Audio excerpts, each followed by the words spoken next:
Bonjour, je suis Didier Mazier. Dans cet épisode, nous allons étudier un peu plus en profondeur les possibilités offertes par le format SVG, Scalable Vector Graphics. Donc cet épisode est plutôt réservé à ceux qui ont déjà une petite expérience de l'animation avec Edge Animate et qui ont éventuellement touché déjà un peu au jQuery. J'avais réalisé cette animation il y a quelque temps de manière très traditionnelle. Alors le principe, c'est ici quand on clique, on génère un son, on change le texte et on change la couleur des différents éléments. Vous voyez, puis ça fonctionne.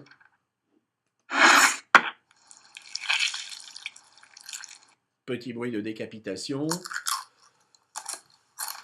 etc. Donc ça fonctionne pour tous mes éléments. Alors si on va regarder ça dans Adobe Edge Animate, on s'aperçoit qu'ici, c'est relativement simple à gérer, hein, donc ça normalement vous savez déjà faire. Par contre, vous voyez qu'on a un nombre d'éléments qui est très important parce qu'on se retrouve ici avec des symboles. Chaque symbole, ça va être le lézard, le papier, le roc, etc. Et puis ensuite, on a importé une tonne d'images. Alors c'est très compliqué parce qu'il a fallu qu'on importe toutes les images, c'est-à-dire les images du papier quand il est dans sa version normale, du papier quand on clique dessus, du papier quand c'est un autre qui intervient sur lui, etc., etc. Donc on se retrouve ici avec une bonne vingtaine d'images et qu'il a fallu exporter une par une à partir d'Illustrator, et donc ce n'est pas très pratique. Voici comment nous allons pouvoir procéder avec un système qui va inclure le SVG. La préparation du fichier dans Illustrator est très importante et vous n'y couperez pas. Elle doit de plus reposer sur une nomenclature très précise. Alors ici, nous avons sur un seul calque les différents éléments et tous les éléments sont nommés. Avec notre système, nous n'aurons pas besoin d'exporter élément par élément et d'avoir ensuite à les repositionner dans Edge Animate, ce qui est le grand intérêt. Et nous allons pouvoir également utiliser des fonctionnalités intéressantes comme l'opacité. Par exemple ici, vous voyez que j'ai sélectionné les différentes flèches, donc que j'ai nomenclaturé, nommé Rock A1, Rock A2, donc la flèche 1, la flèche 2. Ensuite, les scissors A1, A2, etc. Et pour toutes ces flèches, elles sont avec une opacité de 0, ce qui fait que à l'affichage de l'image, on ne les verra pas et on pourra les faire apparaître ultérieurement. Ne nommez surtout pas vos éléments avec des underscores, ce qui mettrait un bazar terrible, car ça correspond à une convention de nommage dans le DOM. Donc notre fichier est prêt, nous avons donc bien préparé toutes les zones que nous voulons intégrer et nous allons l'exporter au format SVG. Donc nous allons enregistrer ce Rock Paper Copy, déjà ça ne va plus être une copie, mais ça va être un modèle SVG. Dans notre document Edge, nous avons importé notre image Rock Paper SVG et nous avons positionné un certain nombre d'éléments, c'est-à-dire que on a commencé par mettre un fond de couleur, ça n'aurait pas été joli sur fond blanc. Nous avons positionné ici un rectangle qui va nous servir de bouton. Et puis vous constatez, pour ceux qui connaissent bien Edge, qu'il y a des actions d'ouverture sur le rectangle et qu'il y a des actions d'ouverture sur la scène. Et c'est ici que tout va se jouer. Alors on va prendre un exemple, on va regarder ce que j'ai préparé. Ici, vous avez bien votre animation, donc évidemment, elle n'est pas centrée, on n'a pas encore fait toute la prépa de gérer le background global sur le body. Et quand je vais cliquer sur le bouton, vous voyez qu'il va me changer la couleur de différents éléments dans mon fichier Illustrator, et il a également changé l'opacité ici sur les flèches, qui vont pouvoir permettre de montrer qui gagne sur qui. Dans l'action d'ouverture On Composition Ready pour la scène, nous allons commencer par charger une bibliothèque qui vient des Edge Commons, donc des Edge Docs. Tout à l'heure, je vous montrerai la page. L'URL s'affiche en bas. Et puis, nous inscrivons ensuite un yep-nope. Et puis, nous allons charger cette librairie des Edge Commons qui a été fabriquée par Simon Wijaja, qui est vraiment un génie en jQuery. Nous allons charger cette librairie à partir du CDN, c'est-à-dire que le fichier n'est pas joint à notre fichier EdgeAnimate, mais lorsqu'un internaute ouvrira votre page, eh ben, il ira chercher cette librairie directement sur le CDN des Edge Commons. Ensuite, on va lancer une fonction complete. Donc c'est la fonction qui va permettre dans un premier temps d'avoir un accès au SVG. Alors ici, Simon a prévu des consoles, c'est-à-dire des affichages si on les demande, qui permettent de vérifier que les choses se passent bien. Ce n'est pas forcément obligatoire, mais enfin je dirais que c'est assez orthodoxe, donc vous pouvez le laisser.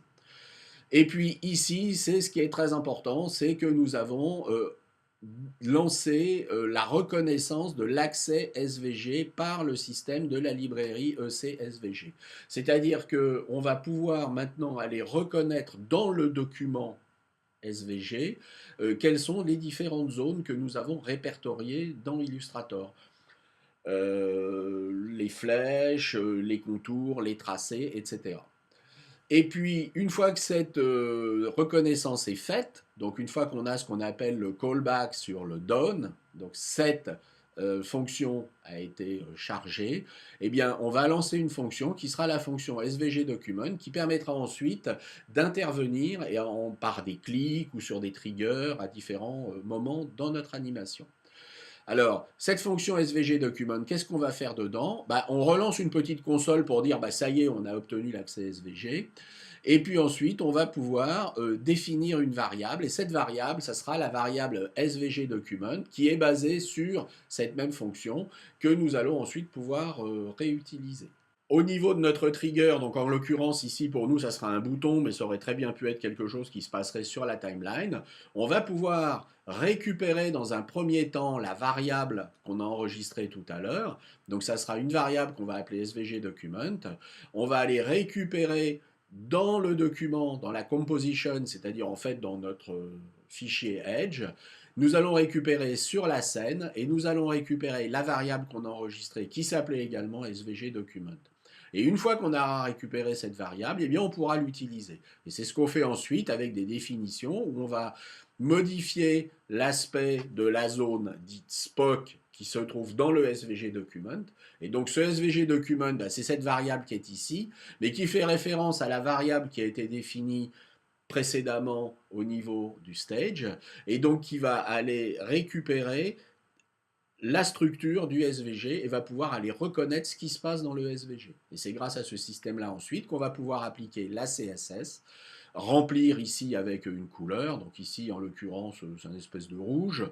Après on peut très bien utiliser les terminologies type yellow, ici on remplit avec du blanc, et ici vous voyez que pour les deux flèches Spock A1 et Spock A2, donc je rappelle que dans le fichier Illustrator ces deux flèches se trouvent ici, voilà, Spock A1 et Spock A2, qui étaient initialement avec une opacité de 0, et bien ici on va changer leur opacité et mettre une opacité à 1, 1.0, donc qui veut dire qu'elles vont être totalement opaques. Et nous avons obtenu ce que nous voulons. Quand on va actionner le déclencheur, on aura les modifications sur les éléments avec absolument un seul fichier. Il ne nous restera ensuite qu'à modifier les différents autres éléments et nous allons pouvoir être extrêmement rapide et extrêmement performant puisqu'il n'y aura que du code à rentrer et l'on n'aura pas à ajouter des images, les placer les unes sur les autres,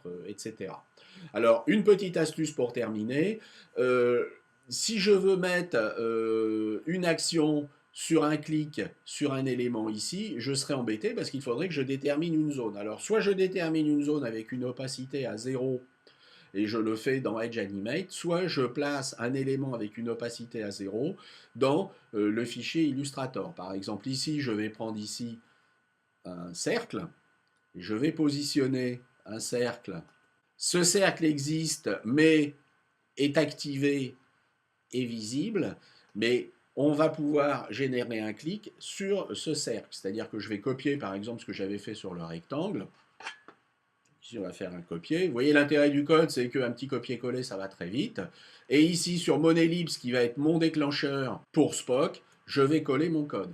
Donc ici, dans mon navigateur, je pourrais obtenir en cliquant sur le bouton, mais là, je vais l'obtenir directement en cliquant sur Spock, ce qui sera, du point de vue de l'ergonomie, et de l'interfaçage beaucoup plus efficace.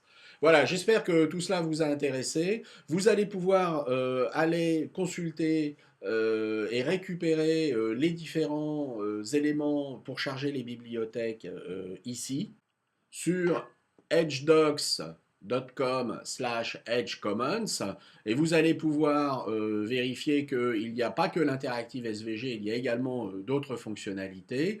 Vous avez un projet qui se trouve sur GitHub si vous voulez télécharger les fichiers, éventuellement les forquer.